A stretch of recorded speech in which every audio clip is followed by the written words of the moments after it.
Hello friends, कैसे हैं आप लोग। आई होप आप सब लोग ठीक होंगे। तो हमारा जो टॉपिक चल रहा था हिस्ट्री का क्लास 10th का, उसके आगे हमारा पार्ट 1 ख़त्म हो चुका था। अब पार्ट 2 में शुरू करने जा रही हूँ अपनी न्यू वीडियो के साथ। तो मेरा नेक्स्ट टॉपिक है 1932 के पूना पैक्ट। 1932 में जो पूना पैक्ट हुआ, गांधी जी ने ब्रिटिश सरकार के सांप्रदायिक निर्णय के विरुद्ध अनिश्चितकालीन उपवास रख लिया था। जिससे क्या हुआ था, जिससे देश में हलचल मच गई थी। उस समय महात्मा गांधी जो थे जेल में थे और देश की जनता अपने नेता के लिए चिंतित हो रही थी। इस बीच 25 सितंबर 1932 ईस्वी को एक समझौता हुआ जिसे कि पूना पैक्ट कहा जाता है।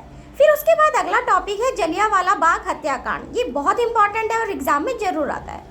जनवरी 1919 ईस्वी को अंग्रेजी सरकार ने रोलेट एक्ट पास करके लोगों में रोष पैदा कर दिया। रोष पैदा कर दिया मतलब लोगों में गुस्सा पैदा कर दिया और गांधी जी ने इसके विरुद्ध सत्याग्रह प्रारंभ कर दिया। इससे क्या हुआ, देश में हड़तालें होने लग गई, जुलूस निकाले जाने लग गए।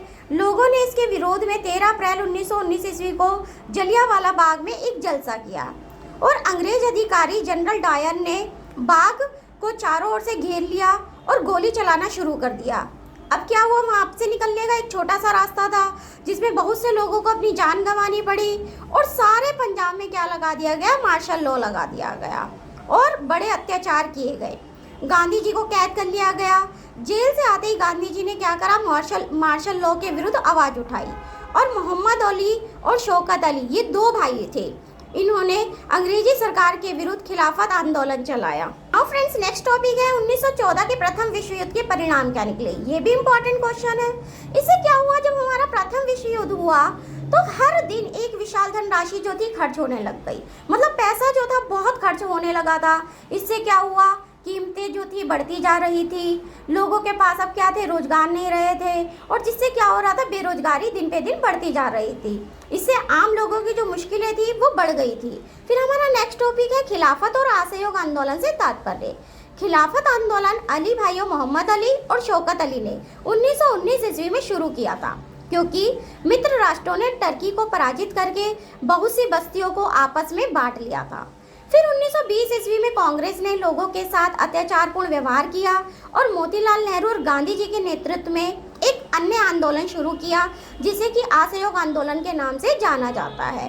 खिलाफत आंदोलन और असहयोग आंदोलन 5 मार्क्स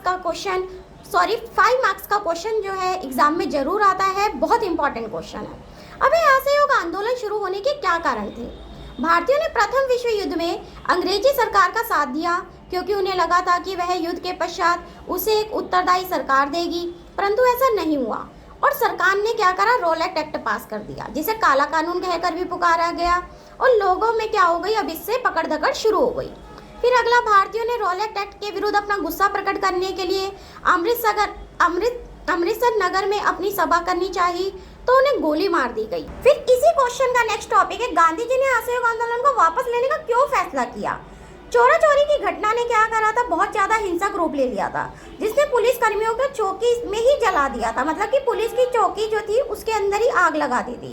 इस घटना से गांधी जी काफी परेशान हो गए। उन्हें लगा कि अब तो जनता शांत नहीं बैठेगी, लोगों के अंदर क्या होगा, गुस्सा फूटने लगेगा। असहयोग आंदोलन अहिंसा पर आधारित था, जबकि ऐसा नहीं हुआ। फिर नेक्स्ट टॉपिक है हमारा अल्लूरी सीताराम राजू।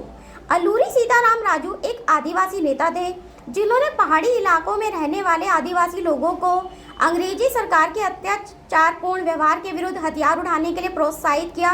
मतलब लोगों को जागृत किया कि अपने हक के लिए बात करो। उन्होंने आदिवासियों को गांधी जी के नेतृत्व में असहयोग आंदोलन में बढ़ चढ़कर भाग लेने के लिए प्रेरित किया। उन्होंने लोगों को ब्रिटिश सरकार की अन्यायपूर्ण नीति के विरुद्ध लड़ने के लिए उकसाया। ऐसे में पहाड़ी लोग जो थे बड़े परेशान थे और गुस्से में थे। उनके रोजी रोटी के जो साधन थे वो बंद किए जा रहे थे। तो नाउ फ्रेंड्स, मेरा ये वाला जो चैप्टर है हिस्ट्री का क्लास 10th का ख़त्म होता है। आशा करती हूँ आप लोगों को मेरे नोट्स समझ में आए होंगे। तो नेक्स्ट वीडियो के लिए नेक्स्ट चैप्टर के साथ मैं आपको नेक्स्ट क्लास में मिलूँगी। तब तक के लिए बाय बाय।